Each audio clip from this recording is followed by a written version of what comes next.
Safety first.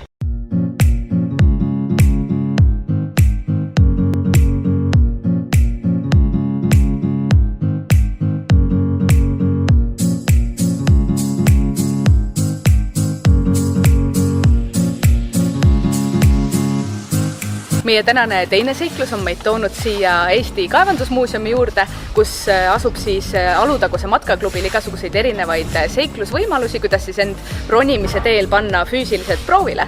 Näiteks nagu te näete, siis seal tagaplaanil juba Eliise ronib, ta on juba päris kõrgel, võiks öelda peaaegu poole tee peal. Ja me näitamegi ette teile kõik need huvitavad võimalused, kuidas siis siin ronida saab.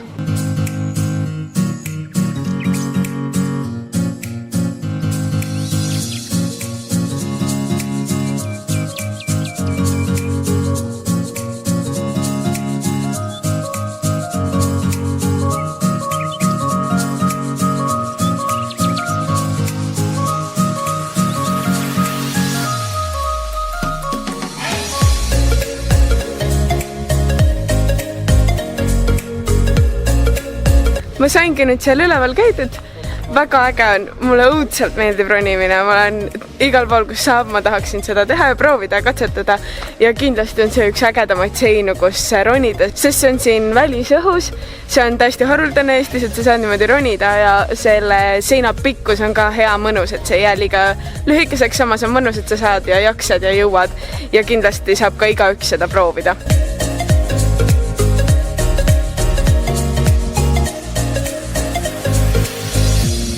Ma olen nüüd siin poole peal selle lepellinguga, et kuskil umbes 12 meetri kõrgusel peaksin praegu olema, et kokku on see 27 meetrit, niimoodi, et lähedki trepist üles ja siis ülevalt hakkad köiega niimoodi alla laskuma.